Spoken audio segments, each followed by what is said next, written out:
예, 반갑습니다. 이 시간은 예산 메아리에서 올리는 쉽게 푸는 마음 제 17강입니다. 나중에 행동의 배후에는 무엇이 작용하고 있을까? 한번 생각해 봅시다. 지금까지는 네 가지 마음, 과학적 마음, 신앙적 마음, 예술적 마음, 그리고 철학적 마음이 있다고 했습니다. 강론으로 들어가서 철학적 마음은 이미 살펴보았고, 지금부터는 과학적 마음을 살펴보고 있습니다. 지난 시간을 조금 정리할까요? 지난 시간에는 과학이란 무엇일까 살펴보았습니다. 과학이라는 한쪽에는 이론, 다른 쪽에서는 사실을 두고 있습니다. 이론은 사실을 예측하고, 사실은 이론을 검증하는 것입니다. 그 예측과 검증에는 방법론이 있는데, 그 방법론이 잘못되면 과학이 아니고 허구에 불과할 수 있습니다. 예를 들어서 기우제를 비 올 때까지 지내면 된다. 이건 이상하지요? 그래서 이건 과학이 아닌데, 과학은 항상 의심을 해봐야 합니다. 그 과학의 방법론은 크게 두 가지가 있다 했죠. 첫째, 직접적, 직관적 방법인데, 이는 자연 경향을 따른다고 합니다. 둘째, 간접적, 경험적 방법인데, 과설 검증이 널리 알려져 있죠. 이번 시간에는 마음의 과학을 살펴보겠습니다. 왜 마음을 과학적으로 다루려고 합니까? 마음을 이론을 세워서 예측하고 사실로 검증하자는 것입니다. 예를 들면 갑돌이와 갑순이가 한 동네에 살아서 서로 연애를 하고 있다는 이야기 이미 알고 있을 겁니다. 그런데 갑돌이가 부산에 직장에 가가지고 얼소리하고 사귀고 있더라. 그건 사실입니다. 그걸 가지고 사귄다는 A는 근접성에 따라 좌우된다는 이론을 세울 수가 있습니다. 그 이론에 따라서 갑돌이가 서울에 올라가서 직장 생활을 하면은 이번에는 또 사귀는 여인이 밖에가 뱅순이하고 사귈 것이라고 예측할 수 있습니다. 이게 바로 심리학적으로 이론은 사실에서 설정되고, 그 이론에 따라 또 다른 사실을 예측할 수 있다는 예가 됩니다.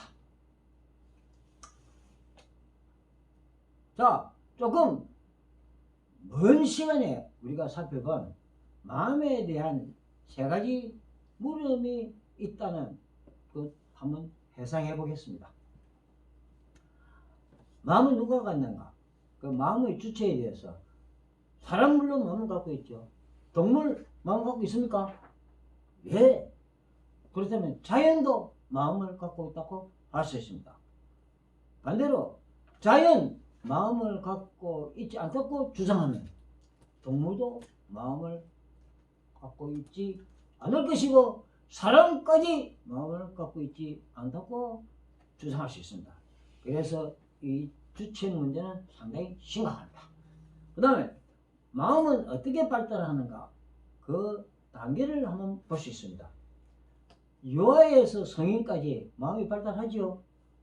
마찬가지로 속인에서 성자도 마음이 발달한다. 성자란 속인에서 발달한 존재라고 할 수 있습니다. 무엇이 발달한 존재? 마음이 발달한 존재입니다. 다음, 마음은 무엇을 하는가? 그 기능의 문제도 상당히 중요합니다. 마음을 갖고 있기 때문에 우리는 무엇을 알고 느끼고 행합니다. 이 알고가 인지를 하는 거고 느끼고가 정서를 하는 거고 행한다는 것이 행동입니다. 그래서 이 마음의 기능인 인지, 정서, 행동 그 속성과 그 관계를 과학적으로 분석할 필요가 있습니다. 그래서 이게 바로 마음의 과학입니다. 그 행동거지는 그 사람의 됨됨이를 알립니다. 거기처럼 왕자처럼 행동하면은 왕자가 되는 거고 거기에 폭력배처럼 행동하면은 폭력배가 되는 겁니다. 그럼 그 행동의 배우는 어떠할까? 그 그림에 대충 여러분들이 짐작할 수 있지요. 제일 위에 그림은 싸움하는 거고 그 다음 그림은 부인하는 거고 제일 아래 그림은 곰곰 생각하는 겁니다. 예, 맞습니다. 싸움하는 행동은 분을 내는 정서에서 나왔고 분을 내는 정서는 곰곰 생각해본 인지에서 나왔습니다. 그래서 행동, 정서, 인지 이렇게 연속시킬 수 있습니다. 그리고 이 한 번 행동을 끝내는 것이 아닙니다. 다시 행동은 인지로 피드백합니다. 과연 모든 행동은 그 배우의 정서가 있고 모든 정서는 그 배우의 인지가 있을까 한번 물어볼 수 있습니다. 바로 인지에서 행동이 나오는 그런 예가 있을 것 같습니다. 그러나 그거는 정서가 있기는 하지만 미약하다고 보시고 그 다음에 바로 정서에서 행동이 나는 예도 있습니다. 여기에도 인지는 있지만 미약하다고 볼 수가 있고 또 인지에서 정서만 나오고 행동은 안 나오는 것처럼 보일 때가 있습니다. 여기에는 행동이 있지만 미약할 뿐입니다. 여기 주와 리의 2018년의 연구에 따르면 사람의 그 행동, 정서, 인지를 분석한 연구입니다. 그 결과를 보면은 거기에 검은 그 꺾은선은 부모에 대한 사랑이고 그게 파란 꺾은선은 남녀관계에 대한 사랑입니다. 검은 꺾은선이 아니고 빨간 꺾은선이 부모에 관한 사랑입니다. 그래서 부모에 관한 사랑 보면은 인지가 있는데 정서는 굉장히 높아 있습니다. 그런데 행동은 참 인색합니다. 그런데 남녀 간의 사랑은 인지는 있는데 정서가 별 안 올라도 행동은 바로 옵니다. 이와 같이 행동, 정서, 인지 어떠한 경우에도 다 있습니다만은 그중 어떤 경우에는 행동, 정서, 인지가 가장 하나가 높기도 하고 또 하나가 낮기도 합니다. 정리해볼까요?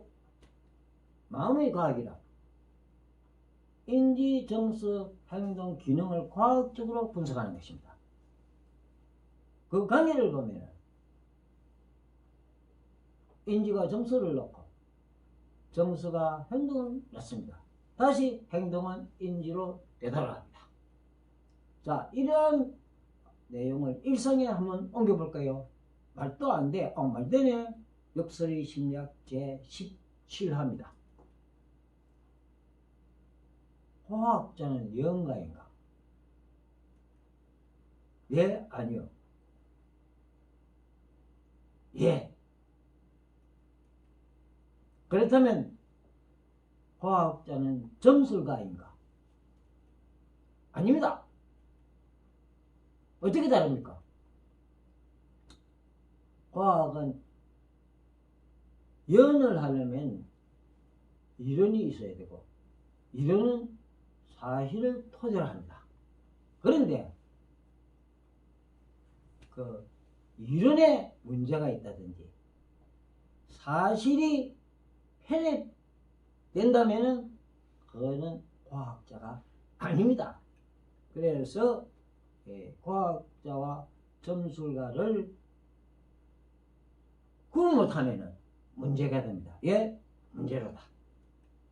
예, 또 하나 선전할 게 있습니다. 본인이 책을 썼는데 책 제목은 마음의 문.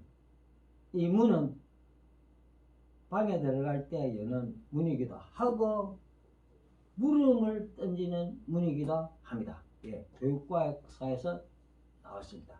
본 강의와 아주 깊은 관계를 갖고 있습니다. 예, 감사합니다. 또 다음 시간에 기대합시다.